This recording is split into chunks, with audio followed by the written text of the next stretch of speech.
দেখতে পাচ্ছ নতুন করে আবার সমুদ্রের সাইডে গাছ লাগানো হয়েছে। তো এটা টুরিস্ট এরিয়া হবে। যে বলছিলাম যে কথাটা, যে আমাদের এখানে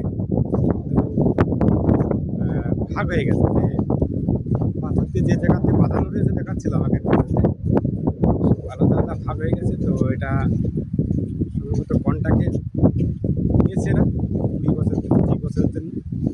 তো এই গাছ ঝাউ গাছ লাগিয়েছে। ঝাউ গাছগুলো বড় হতে তারপরে এখানে কিন্তু টুরিস্ট এরিয়া। ঝাউ গাছ আছে, কাজু বাদাম আছে, দেখতে পাচ্ছ কাজু বাদাম, এগুলো এগুলো কাজু বাদাম গাছ। গাছ প্রচুর গাছ, এদিকে দেখো কতটা লম্বা, আর এদিকটাতে তো আছেই, এদিকটা তো প্রচুর আছে।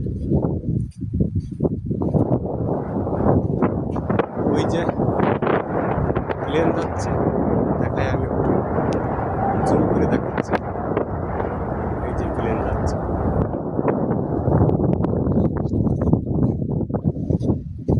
তো অনেকটাই বেলা পড়ে গেছে, অন্ধকার অন্ধকার ভাব, কিন্তু তবুও ক্যামেরার লেন্সে অতটা আমি বুঝতে পারছি না, নতুন ক্যামেরা তো কারণে বোঝা যাচ্ছে না, পরিষ্কার আসছে ছবিগুলো, কারণ একটু ভিডিও বানাচ্ছি আর মোবাইলে একদম ভিডিও নেই, এই কারণে ভিডিও একটু বানানোর চেষ্টা করছি। যেহেতু ভিডিও না থাকলে পরে আর ভিডিও দেওয়া যাবে না, যেহেতু টুকটাক ফেসবুকে পোস্ট করা হয়, ইউটিউবে পোস্ট করা হয়, এই কারণে কিছু ভিডিও দিতে হয়।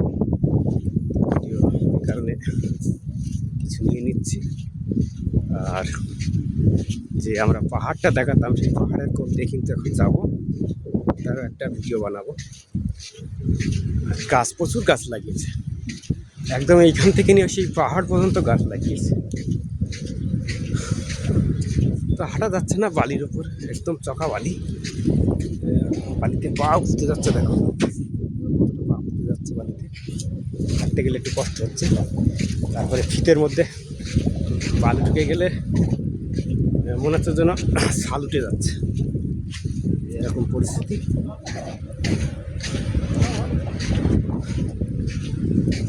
কাজু বাদাম গাছ এই সাইডে, সব কাজু বাদাম গাছ,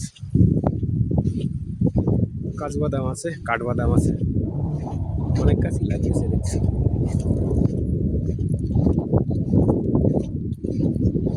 এদিকে করার জন্য উঠে আসছে, যেহেতু অনেকটা বেলা পড়ে গেছে, উঠে আসছে। ভিডিও বেশি লম্বা করছি না, ভিডিওটা ছোটো করে কেটে দেবো। ভালো লাগলে শেয়ার করবে, দেবেন, কমেন্ট করবেন, একটা লাইক অবশ্যই করবেন। ভিডিওটা এখানে শেষ করলাম, ভালো থাকবেন, সুস্থ থাকবেন।